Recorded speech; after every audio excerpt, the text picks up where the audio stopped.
और अब दिल्ली से एक चौंकाने वाली खबर सामने आ रही है। लोगों का दावा है कि गैस सिलेंडर की होम डिलीवरी नहीं हो रही है। उन्हें सिलेंडर लेने के लिए गोदाम तक जाना पड़ रहा है। है पावर हाउस राजघाट दिल्ली में, जहां पर आप देख रहे हैं एजेंसीज हैं और कई गोडाउन एजेंसीज के यहां नजर आ रहे हैं, जहां पर आपको फिलहाल एलपीजी डोमेस्टिक सिलेंडर्स जो हैं वो यहाँ पर नज़र आ रहे हैं और ठीक ठाक मात्रा में यहाँ पर जो है वो सिलेंडर्स आपको दिख रहे हैं, भरे हुए हैं, रेडियो पे भी लगे हुए हैं डिलीवरी के लिए और पूरी तैयारियां यहाँ पर जो है एलपीजी डोमेस्टिक सिलेंडर्स दिख रहे हैं। इसके अलावा जब आप गोडाउन से बाहर भी आते हैं तो आप देखेंगे कि ट्रक्स में भी सिलेंडर्स जो है यहाँ पर मौजूद है। सरकार की तरफ से ये साफ किया गया है कि पहली प्रेफरेंस जो है वो घरेलू सिलेंडर हैं, यानी कि डोमेस्टिक सिलेंडर से। ऐसे में गैस की अगर कोई कटौती हो भी रही है तो उसका असर जो है वो घरेलू उत्पादों जो उपभोक्ता है उन पर नहीं पड़ेगा। मैं जिस एजेंसी में यहाँ पर मौजूद हूँ, बहुत सारे लोग भी यहाँ पर खड़े हैं जो डिलीवरी का काम करते हैं। भैया आपका क्या नाम है? दीपक अग्रवाल। दीपक जी, फिलहाल क्या सिचुएशन है? अगर मैं एलपीजी के बारे में पूछूं, घरेलू सिलेंडर्स मिल रहे हैं? जी आराम से मिल रहे हैं, कोई दिक्कत नहीं है। अच्छा, और यहाँ क्यों मतलब यहाँ आके लोग ले जा रहे हैं या कैसे है? यहाँ आके भी ले आ रहे हैं और हमारे जो डिलीवर मैन है वो सप्लाई भी कर रहे हैं, मगर आज सप्लाई नहीं करी, थोड़ी प्रॉब्लम है। कल दुकानदारों ने हाथापाई हमारे लड़कों के साथ करी है। हाँ। पर्ची के सिलेंडर है, हम उनको 12 सिलेंडर दे रहे हैं, 12 पर्ची दे रहे हैं। हाँ। तो वो पर्ची लगाएंगे। हाँ। दुकानदारों को सिलेंडर के लिए अलाउड नहीं है बिल्कुल भी। तो कल उन्होंने इस मारे हाथापाई करी। क्या हुआ था एग्जैक्टली, अगर आप बता पाए? उन्होंने सिलेंडर मांगा कि हमारे दुकान पे सिलेंडर नहीं है, सिलेंडर दे दो। हाँ। लड़के ने बोला कि जी हमारे को पर्ची दी है, पर्ची लगाने के लिए दी है, इसी मारे हाथापाई करी। अच्छा, और कहाँ की घटना है ये? फराज खाने। अच्छा, आसपास ही है? हाँ जी, दिल्ली 6 में फराज खाना है वहाँ पे। तो उसके बाद से अब आप क्या कर रहे हैं कि जो आप पर्ची है आपकी तो आप ले आइए? हाँ ले आइए, यहाँ पर सिलेंडर ले जाओ। नहीं तो पर आमतौर पे तो भैया ऐसे होता है कि आपने सिलेंडर बुक किया, घर में आया कि मैसेज आ गया और फिर आप जब जाते हैं डिलीवर करने तो आप उनको पता होता है। तो अब कैसे यहाँ कैसे आ रहे हैं? यहाँ आज ही प्रॉब्लम हुई, अभी प्रॉब्लम है, बाकी कोई दिक्कत नहीं है, सिलेंडर रोज जा रहे हैं। मध्य प्रदेश में पेट्रोल, डीजल और रसोई गैस की उपलब्धता पर लगातार नजर रखने के लिए राज्य सरकार ने 3 मंत्रियों की एक समिति का गठन कर दिया है। इस समिति में उप मुख्यमंत्री जगदीश देवड़ा, खाद्य नागरिक आपूर्ति मंत्री गोविंद सिंह राजपूत और एमएसएमई मंत्री चैतन्य कश्यप को शामिल किया गया। समिति केंद्र सरकार और तेल कंपनियों के साथ समन्वय बनाकर आपूर्ति व्यवस्था की निगरानी करेगी।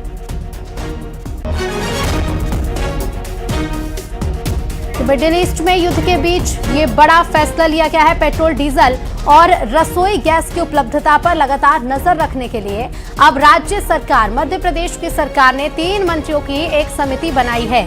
डिप्टी सीएम जगदीश देवड़ा, खाद्य नागरिक आपूर्ति मंत्री और एमएसएमई मंत्री को इसमें शामिल किया गया है, जो केंद्र सरकार और तेल कंपनी के साथ समन्वय बनाएगी। शैलेंद्र हमारे साथ लाइव जुड़ गए हैं। शैलेंद्र, पेट्रोल, डीजल, रसोई गैस की उपलब्धता को लेकर लगातार कई तरह की अफवाहें भी फैल रही हैं। कमर्शियल सिलेंडर की सप्लाई भी फिलहाल रोकी गई है, लेकिन इसी बीच मध्य प्रदेश सरकार ने एक बड़ा फैसला लिया है। कैसे काम करेगी ये समिति?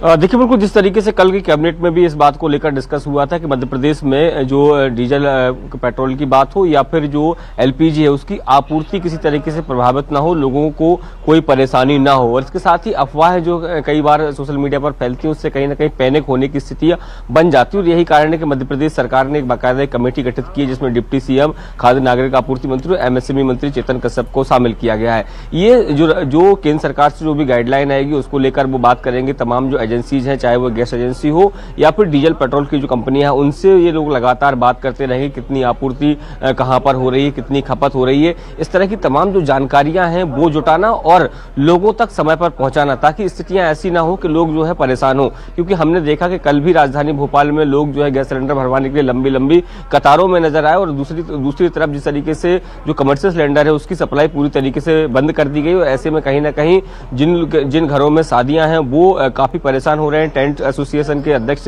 वो साफ तौर पर कह रहे हैं कि 1000 से अधिक शादियां, और ऐसे में अगर सिलेंडर नहीं मिलता है तो उन्हें परेशानियों का सामना करना पड़ेगा। तो इस तरह की जो समस्याएं आ रही हैं उनको कैसे निपटा जाए, इसको लेकर कमेटी जो है वो लगातार लोगों से बात भी करेगी। किसी तरह की कोई अपरिस्थिति बनती है उससे निपटने का भी काम करेगी। और सरकार की तरफ से जो केंद्र सरकार की तरफ से जो भी निर्णय आ रहे हैं, जो भी निर्देश आ रहे हैं, उनका मध्य प्रदेश में किस तरीके से पालन कराना है और उसको लेकर कोई अपरिस्थिति ना बने, इस सबको लेकर ये कमेटी पूरी तौर पर काम करेगी, क्योंकि बहुत महत्वपूर्ण हो जाता है कि शादी समारोह के सीजन में लोगों को गैस सिलेंडर पर्याप्त मात्रा में पहुंच पाए, होटल्स में सिलेंडर पहुंच पाए, क्योंकि देखिए कई ऐसे होटल्स भी हैं जहां पर जिस तरह मैं सुबह भी गया था तो वहां भी स्थिति है, वो बोल रहे हैं 1-2 दिन का स्टॉक बचा, और यदि ऐसे में सिलेंडर उनको उपलब्ध नहीं हो पाएगा तो खाने पीने की समस्या जो है, खासकर जो बाहर से लोग आते हैं या जो लोग सिंगल तौर पर रहते हैं और वो अगर बाहर खाना खाते हैं तो उनके लिए समस्या काफी परेशानियां होंगी। शैलेंद्र, बहुत शुक्रिया फिलहाल आपका जानकारी के लिए।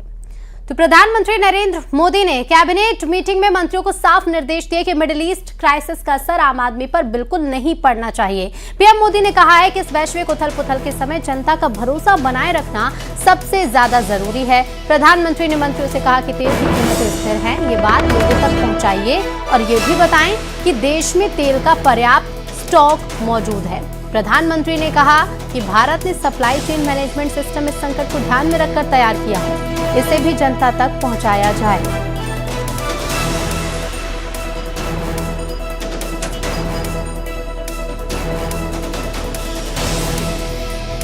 Well, there is absolutely no shortage of fuel.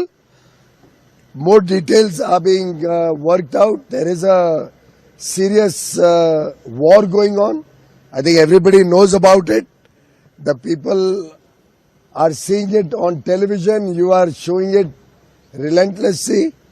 And in this situation of war,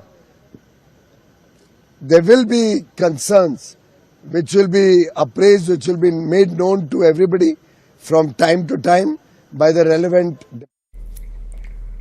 तो गैस सप्लाई सुचारू रखने के लिए रिलायंस ने बड़ा ऐलान किया है। एलपीजी आउटपुट बढ़ाने के लिए 24 घंटे काम कर रहे हैं। बड़ा ऐलान किया है रिलायंस ने और कहा है कि देश की ईंधन जरूरतें पूरी करना हमारी प्राथमिकता है। नेशनल गाइडलाइंस का पालन करते रहेंगे।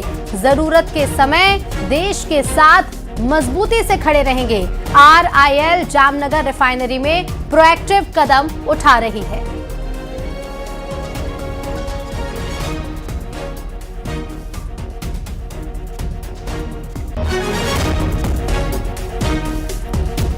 तो RIL का कहना है कि ईंधन जरूरतें पूरी करना हमारी प्राथमिकता है। बड़ा ऐलान गैस सप्लाई को लेकर किया गया है। नेशनल गाइडलाइंस का पालन करते रहेंगे और सप्लाई को सुचारू रखने के लिए RIL ने बड़ा कदम उठाया है।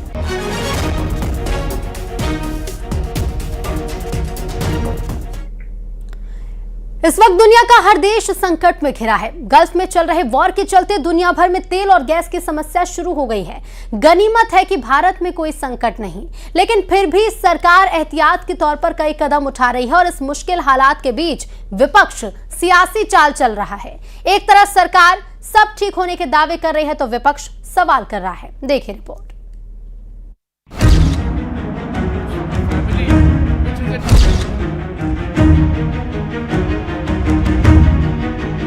ईरान इजरायल युद्ध के बीच गैस संकट की खबरों ने देश में अफरा तफरी का माहौल बना दिया है। लोगों की लंबी लंबी लाइनें शहर शहर देखने को मिली, लेकिन इन सब के बीच सरकार ने लोगों को गैस की किसी भी तरह की किल्लत नहीं होने का आश्वासन दिया है। प्रधानमंत्री मोदी ने पेट्रोलियम मंत्री हरदीप पुरी और तमाम अधिकारियों के साथ बैठक कर ये साफ किया कि आम जनता को गैस की कोई कमी नहीं होनी चाहिए।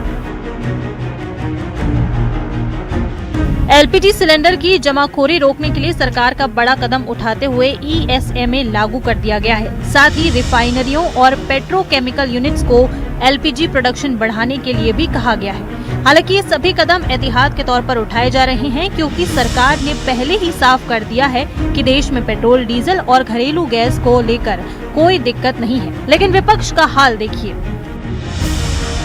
भैया मैं तो लोगों से यही कहता हूँ कि आप लोग जो है अपने अपने घर में जल्दी जल्दी सिलेंडर भरा के रखो। जो LPG के रिडक्शन हो रही है, प्राइसेस बढ़ रहे हैं और जो सरकार पूरी तरह जिस तरह एनर्जी को लेके जो सीरियसनेस दिखानी चाहिए थी वो नहीं दिखा पा रही है। इन्होंने कहा था न तेल की कमी होगी न गैस की कमी होगी, तो कैसे हो गई? देश की सरकार बिल्कुल नाकामयाब रही, बिल्कुल विफल रही। भी तो वहाँ पे युद्ध शुरू ही हुआ है। अगर युद्ध लंबा चल गया तो भारत की जो ऊर्जा सुरक्षा है, भारत की जो स्ट्रेटेजिक इकोनॉमी है, उसके ऊपर इसका क्या असर पड़ेगा? सिर्फ सरकार को घेरा नहीं जा रहा है, बल्कि पैनिक फैलाने की चाल भी चली जा रही है। अभी तो गैस के दाम बढ़े हैं, आने वाले दिनों में पेट्रोल के दाम बढ़ेंगे। इधर मध्य प्रदेश और छत्तीसगढ़ सरकार भी गैस किल्लत नहीं होने की बात कह रही है और सभी जरूरी कदम उठाने के साथ जनता के लिए हर संभव काम किया जा रहा है। कोई भी समस्या पूरे देश में नहीं है। भारत के पास में पूरा उत्पाद की सारी उपलब्धता है और यह कार्य मध्य प्रदेश के अंदर भी कहीं पर भी कोई भी जगह पर सारे पेट्रोलियम सिस्टम में हमारे स्टॉक बराबर से हैं मध्य प्रदेश में, और मुझे नहीं लगता है कि मध्य प्रदेश में कहीं कोई कमी अभी ऐसी महसूस हो रही है। देखिए, उसकी जानकारी तो मुझे नहीं है बेंगलुरु की, परंतु छत्तीसगढ़ में जो कॉमर्शियल गैस हैं उनकी उतनी खपत भी नहीं है और यहाँ जितनी आवश्यकता है उसके अनुरूप पर्याप्त गैस सिलेंडर प्रदेश में उपलब्ध है। लेकिन आज सबसे बड़ा सवाल ये है कि क्या वाकई भारत में तेल और एलपीजी को लेकर कोई दिक्कत है या फिर विपक्ष भ्रम फैलाकर कोहराम मचाना चाह रहा है। सरकार आश्वासन दे रही है लेकिन फिर भी विपक्ष गैस के नाम पर लोगों को डरा रहा है। न्यूज़ 18 के लिए ब्यूरो रिपोर्ट।